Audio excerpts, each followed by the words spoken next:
Goeiemôre vriende, welkom hier vanoggend met ons eerste geleentheid ook in hierdie dag.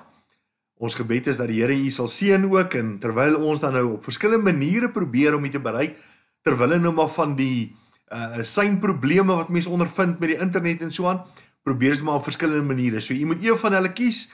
Ons gaan gaan ons dit weer lewendig uitsaai ook. Ek sal maar nie die Engels nie want ek sukkel met die kiertjie F en die visie V en al daai. So ons sal maar dit lewendig ook uitsaai.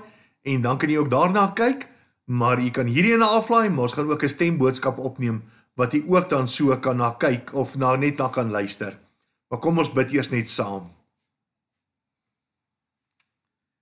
Here, baie dankie vir u genade, dankie Here vir hierdie dag, dankie Jesus vir u liefde, dankie Here vir u inwerking, dankie Here dat u vir ons goed is. Here, dankie vir u genade, wat u in elke oomblik vir ons gee. Here, terwyl ons hier by die huise ingeperk is, Here, dankie dat ons weet dat u hier ook teenwoordig is, en Here, terwyl ons nou die woord van die Here met mekaar kan deel. Here, dankie dat u dan vir ons goed is. Dankie Jesus vir u woord wat lewendig is. Dankie Jesus, terwyl ons nie mekaar sien nie, Here, weet ons dat u teenwoordig is. Seën ons Here en open ons ore vir u woord, en Here, werk ook dan so u liefde in ons harte in. Here, ons het u nodig, en daarom Here, daarom slaan ons oë op na die berge, want waar sal ons hulp vandaan kom? Ons hulp, Here, sê u en bevestig ons. Here, is van u alleen wat hemel en aarde gemaak het. Gemeente, genade, barmhartigheid en vrede word die geskenk van God ons Vader en Jesus Christus ons Here, deur die kragvolle werk van die Heilige Gees. Amen. Nou vriende, net eers 'n bietjie, terwyl nou ander mense ook ingeskakel is, verdra ons net vir 'n oomblik, net vir 'n bietjie gewone afkondigings in ons gemeente. As nou nie gewone afkondigings van bidure en so meer nie, maar ons wil net graag die volgende persone gelukwens met hulle verjaarsdag. Filippense 1 sê, genade vir julle en vrede van God ons Vader en die Here Jesus Christus. Mag die genade daarom en die vrede van die Here met julle wees ook in hierdie tyd. Die derde, wat nou reeds verby is Anneke Seiros, en dan die 7de is Delmarie van der Walt, en dan die 8ste is dit Oom Louw van Sail, en dan ook Abri Lombard. Baie geluk met julle verjaarsdag. Mag die Here julle ryklik seën. Dan vriende, ons gaan vanoggend die 1 Maart, as ek nou reg onthou, het ons 'n boodskap gebring uit dieselfde gedeelte uit Habakuk hoofstuk 3, maar ek gaan graag weer vir u dan so 'n gedeelte uit Habakuk 3 uit aan die voorhou. Nou die Habakuk se tema oor die algemeen, onthou nou as ons na 'n boek van die Here kyk, dan moet ons altyd dit in konteks neem in wat die doel van hierdie boek was. Nou die hooftema van die boek van Habakuk is wag op die Here. Jy sal sien op die prentjie, Habakuk staan op die toring en hy dra 'n groot sak vol probleme oor sy skouer. En nou kom hy en hy bekla sy lot voor die Here. Hy staan op hierdie wagtoring, hy is moedeloos, hy huil ten hemele omdat God stil is en nie die volk help nie. En terwyl die volk in 'n groot nood is, daar's onderdrukkinge en daar's 'n droogte en al die probleme wat hulle in die gesig staar. Die horlosie aan die toring herinner ons dat God altyd op die regte tyd sal intree en dat God op die regte tyd sal help. God antwoord Habakuk dat die Babiloniërs op die dorp gaan afpyl soos 'n arend op sy prooi om dit te verwoes en te straf. God sê verder dat die Babiloniërs soos visvangers gaan wees, wat hulle nette in die see gaan gooi, en dan die dorpe soos nette, die mense soos die visse gaan vang in hulle nette.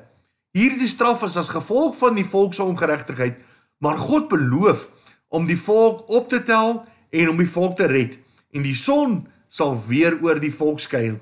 Daarom, die Here sê ook dat die Babiloniërs deur die weerligstraal, dat die Here dan ook so die Babiloniërs gaan straf, maar dan in die einde van die boek, ten spyte nou van die probleme, die droogtes en alles, dan stel die Ribbok vir ons voor, dit wat Habakuk kom sing aan die einde, die vrede wat hy dan kom vind in hierdie boodskap, dat die Here nog steeds in sy grootheid, dan in die perfekte tyd gaan optree, en dat God almagtig is om uit te help, uit watter nood daar ook al mag wees. So kom ons lees, Habakuk, hoofstuk 3. 'n gebed van Habakuk, die profeet, op die wysie van Sigionot. Here, ek het die tyding aangaande u verneem, ek het gevrees. Here, roep u werk in die lewe in die midde van die jare, in die midde van die jare laat dit bekend word, in toren, dink aan ontferming. God kom van Tema en die heilige van die berg Paran, Sela. Sy majesteit bedek die hemel en die aarde is vol van sy lof. En glans sal so sondig is daar, ligstrale aan sy sy, en daar is die omhulsel van sy krag. Voor hom uit loop die pes, en 'n koorsgloed trek uit agter hom aan. Hy tree op en laat die aarde wankel, hy kyk en laat nasies opskrik, verpletter lê die ewige berge, en neergesink die ou heuwels, baie van die ou tyd vir hom. Ek sien die tente van Kisan met onheil oordek, en die tendoeke van die land Midian bewe. Is dit teen riviere, o Here, teen die riviere, dat u toren ontvlam het? Of geld die grimmigheid die see, dat u ry met u perde, u oorwinningswaans? Heeltemal ontbloot is die boog, besweer is die pyle deur die woord. Sela, tot riviere splyt u die aarde, die berge sien u en bewe van angs, 'n wolkbreek storm verby, die wêreldvloed verhef sy stem, steek sy hande omhoog. Die son, die maan, bly in hulle woonplek by, die lig van u pyle wat verbyskiet, by die glans van flikkerende spies. In grimmigheid betree u die aarde, in toren dors u die nasies. Hoor nou eweskeer die woordsverandering van vers 13. U trek uit tot redding van die volk, tot redding van u gesalfde. U verbrysel die kop van die huis van die goddelose en ontbloot die fondament tot by die nek. Sela, u deurboor met sy eie pyle die hoof van sy leiers, wat storm om my te verstrooi, wie sy gejuig is so asof hulle die elendige in die skuilhoek wil verslind. U betree die see met die perde, 'n hoop magtige waters. Toe ek dit hoor, het my ingewande gebewe. My lippe het getril by die geluid, bederf het gekom in my gebeente, ja, ek het gebewe waar ek staan, omdat ek rustig moes wag op die dag van benoudheid, dat dit aanbreek vir die volk, wat op ons 'n aanval maak. Alhoewel die vyeboom nie sal bloei, en aan die wingerstokke geen vrug sal wees nie, die drag van die olyfboom sal teleurstel, en die saailander geen voedsel oplewer nie, die kleinvee uit die kraal verdwyn, en geen beeste in die stalle sal wees nie. Nogtans sal ek jubel in die Here, ek sal juig in die God van my heil. Die Here is my sterkte, en hy maak my voete soos die van herte, en hy laat my tree op my hoogtes, vir die musiekleier, op snaar instrumente. Ons lees nou tot daar, uit die woord van die Here. Nou vriende, Habakuk se naam beteken worstelaar. Nou hy worstel met God, omdat God aangekondig het dat hy die bose Babyloniërs gaan gebruik as instrument om sy eie volk te straf. En daarom bevraagteken hy deurentyd God, totdat Habakuk by hierdie slotsom kom, totdat Habakuk die geheim van geluk ontdek. Kom ons deel nou Habakuk se geheim. Daar's net 4 gedagtes wat ek in hierdie oggend aan u wil oordra, en dit is nie dieselfde as die 1 Maart se boodskap wat ons gebring het nie, maar die Here het opnuut net in hierdie tyd wat ons nou in beleef, het die Here hierdie boodskap in my hart wakker gemaak, dat ons dit met mekaar kan deel, en dat ons opnuut net weer kan kyk na hierdie, en ek wil sê hierdie gemoedsverandering wat daar in Habakuk is. Die eerste gedagte dan, geluk word nie bepaal deur omstandighede nie. Geluk word nie bepaal deur omstandighede nie. Die geluk van hierdie wêreld word gebaseer op wat die oog kan sien, wat ons met ander woorde kan besit, hoe ander ons sien. Met ander woorde, ons geluk in hierdie wêreld word bepaal deur hoe ander mense ons sien. Met ander woorde, wat hulle mening, wat hulle opinie, wat hulle siening van ons is. Dit bepaal hoe ons oor ons self voel. Nou, Habakuk het nou al hierdie omstandighede gesien. Habakuk het gesien dat sy volk ongehoorsaam is God. Nou, Habakuk hoor dat God die volk gaan straf. Habakuk sien dat die volk hulle nie daartoe bekeer nie, dat die volk nie luister nie. En daarom weet Habakuk dat die oordeele van die Here oor die volk gaan kom. En daarom was daar die benoudheid in Habakuk se binneste gewees. Daarom hierdie bekommernisse en daarom selfs, Here, hoe kan u dit dan doen? Hoe kan u dit toelaat om die volk dan so te straf? Habakuk hoor God se hart. En daarom, in teenstelling met wat Habakuk dan nou so aanvanklik beleef het, en aanvanklik wat ons dan so, en ook in hierdie tyd, en selfs in die rest van ons lewens beleef, al die vrae wat ons het, hy kom tot hierdie slotsom, vers 17 en 18, alhoewel die vyeboom nie sal bloei, en aan die wingerstokke geen vrug sal wees nie, die drag van die olyfboom sal teleurstel, en die saailande geen voedsel oplewer nie, die kleinvee uit die kraal verdwyn, en geen beeste in die stalle sal wees nie, dan sê hy, nogtans, hoor mooi, dit is teleurstellend, maar dit veroorsaak nie, dat my hele lewe uit mekaar uitval nie. In Habakuk dus, sien ons dan so, nie dat hy ongevoelig is nie, Habakuk is nie nou heeltemal onrealisties, dat hy sê, dit gaan nou nie oor die probleme nie, dit gaan nie oor die uitdagings nie, maar dit gaan oor waar Habakuk se fokus is. Daarom, Habakuk se geluk word nie bepaal deur die omstandighede nie, en my geluk in God kan nie bepaal word deur die omstandighede wat ons beleef nie. Juis omdat daar 'n klemverskuiwing plaasvind. Aanvanklik, Habakuk 1:2, was daar baie angstigheid, daar was ongelukkigheid, daar was ontevredenheid, nie net oor die omstandighede nie, maar ontevredenheid teenoor God, wat het toegelaat het. Aanvanklik bevraagteken hy God. Dit laat my dink aan 'n ander gedeelte in die Ou Testament, een van my gunsteling gedeeltes, ons het laasweek, het oor Jesaja 40 vers 31 aangehaal, maar die aanloop daartoe, Jesaja 40 begin, en dan besing Jesaja die grootheid van God. Wie anders te vra Jesaja, kan soos God wees, wat die aarde in die holte van sy hand hou, wat my geskape het, wat dan so alles in hierdie lewe dan so gemaak het, selfs net deur die spreek van 'n woord. Vroeger dan herinner Jesaja die volk ook van hoe die Here hulle uitgered het uit alle probleme uit. Hy herinner hulle aan die loflied wat hulle gesing het, toe hulle so pas deur die Rooi See getrek het op droogvoet en die Egiptiese weermag verdrink het, hoe hulle die Here se naam groot gemaak het. En nou vra Jesaja hierdie vraag, Jesaja 40 vanaf vers 27 tot 29, onthou nou, my geluk word nie bepaal deur die omstandighede nie. En daarom vra Jesaja nou, waarom sê jy dan o Jakob, en spreek jy o Israel, my weg is vir die Here verborge, en my reg gaan my God verby. Hy wil sê, God hoor my nie, dit wat Habakuk ook nou sê, God hoor my nie, Here hoor die Babyloniërs wat in aantog is, Here hoor ons nood, Here help ons hierin, Here ons is ontevrede oor, Here u tree nie op nie. En dan vra Jesaja, weet jy dit nie? Of het jy dit nie gehoor nie? 'n ewige God is die Here, skepper van die eindes van die aarde. Hy word nie moeg of mat nie, daar is geen deurgronding van sy verstand nie. Hy gee die vermoeide krag en vermenigvuldig sterkte vir die wat geen kragte het nie.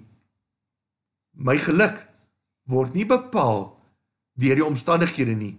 My geluk word deur God se beloftes bepaal. Die tweede gedagte, geluk is 'n keuse. 'n keuse wat ek bewustelik moet maak. Ek lees op 'n stadium hierdie kort getuienis of hierdie kort gedagte wat daar net geplaas is oor die keuses van geluk. 'n Koning het eenmaal aan 'n besondere vertroueling iemand dan hierdie volgende gesê, so die koning het nou wou eer aan hierdie persoon gee en het dan in hierdie persoon gesê, vra net wat jy wil hê en ek sal dit vir jou gee. Nou hierdie persoon het nou mooi gedink oor wat die koning sê en hy sê, as ek, en hy wonder by homself, as ek sal vra, ek wil 'n generaal wees, dan sal die koning dit vir my gee. As ek selfs vra vir die helfte van die koninkryk, omdat die koning vir my gesê, vra net wat jy wil, en ek sal dit aan jou gee, dan sal die koning selfs aan my die helfte van die koninkryk gee. Ek sal iets vra, dink hierdie persoon toe, wat al hierdie dinge sal insluit. Daarom het hy aan die koning geantwoord, koning, gee aan my u dogter as vrou.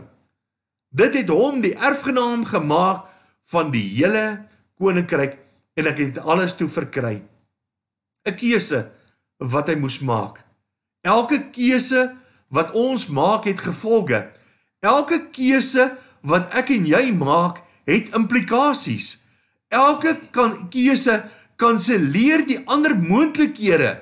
Met ander woorde, as ek my keuse gemaak het, is dit my keuse, en dis die keuse waarby ek dan gaan lewe, dis die keuse se gevolge wat ek gaan hê, dis die keuse se implikasies, wat dan in my lewe teenwoordig gaan wees. Ek herinner my aan Lukas 15, die verhaal van die verlore seun. 'n keuse wat hierdie jongman gemaak het. Vader, gee aan my die deel van die erfdeel wat my toekom, sê hy vir die vader. Sy vader sien sy seun se hart, en ek dink met groot hartseer, verdeel hy die erfdeel, hy gee hom die begeerte van sy hart, want dit is sy keuse. Die vader wil die seun nie uit dwang uit by die huis hou, omdat hy nou maar net daar moet wees nie. Hy wil hom nie gevange hou nie. Daarom terwyl hy hierdie dinge verlang, en terwyl dit soos 'n dolk in die vader se hart moes gewees het, gee hy die seun sy keuse. Daar's implikasies. Daar is gevolge vir hierdie keuse wat hy gemaak het. Alhoewel hierdie jongman op daardie stadium dit nie gedink het nie. Hy het weggegaan as 'n ryk man van sy vader af. En hy gaan na 'n ver land, hy bring alles deur, ons ken hierdie verhaal. Hy bring alles deur. En toe kom 'n hongersnood selfs ook in hierdie land, toe hy nou al sy geld opgepartytjie het, terwyl al sy vriende daar was om saam met hom hierdie erfdeel dan so te verkwansel. Verlaat almal hom in sy nood van uur, want hulle was nie sy vriende gewees nie. Hy gaan voeg hom by een van die landsburgers van daardie land, en hy gaan voer die varke, en op 'n stadium is daar verlange in sy hart, om hom te vul met die pele wat die varke eet. Maar dan sê die woord, maar hy kom tot homself. Hoe baie huurlinge van my vader het oorvloed, en hier sit ek, en ek vergaan van honger, en die Jode seun sê, ek verlang na die pele wat die varke wat onrein diere eet. So verneder was my lewe gewees, so verkoos was my lewe gewees. Elke keuse het gevolge, en die keuse wat hy gemaak het, het nie vir hom geluk gebring nie. Hy sê, ek sal opstaan, ek sal na my vader gaan, en ek sal sê, Vader, ek het gesondig in die hemel en voor u. Here en Vader, ek is nie meer werd om die seun genoem te word nie, maak my soos een van u huurlinge. En hy teruggegaan na sy vader se huis. Elke tree wat hy weggeneem het, het hy teruggeneem. En hierdie keuse het vir hom geluk gebring. Die vader beloon hom met sy tuiskoms. Vers 18 van ons geleesde gedeelte, nogtans, ten spyte van die omstandighede wat ons nou beleef, ten spyte van wat ons gelees het in Habakuk, ten spyte daarvan, nogtans, sal ek jubel in die Here, ek sal juig in die God van my heil. Geluk, ek wil sê, geluk lê in jou hande. Dit is 'n bewuslike besluit wat jy moet neem. Wie vertrou ek? Waarop is my geluk gebaseer? Op wêreldse goed? Goed wat in 'n oogwink net verander? Waarop is my geluk gebaseer? My geluk is 'n keuse wat ek bewuslik moet maak. My geluk hang van God af. Psalm 119 vers 10, ek soek u met my hele hart, hoor die keuses wat ek maak, ek soek u met my hele hart, vers 11, ek het die woord in my hart gebere, dat ek nie sal sondig nie. Psalm 119 vers 16, ek sal my verlustig in die insettinge, u woord sal ek nie vergeet nie. Josua 24 vers 15, baie bekende gedeelte, maar as dit verkeerd is, roep Josua oor die res van die volk, maar as dit verkeerd is in julle oë om die Here te dien, kies dan, maak die keuse, kies dan vir julle vandag wie julle wil dien. Of die gode wat julle vaders daar oor kan die Eufraat gedien het, of die gode van die Amoriete in wie se land julle woon. Maar ek en my huis, my keuse, maar ek en my huis, ons sal die Here dien. Ons derde gedagte, en hierdie is my die samevatting van hierdie hele gedeelte, die bron van my geluk.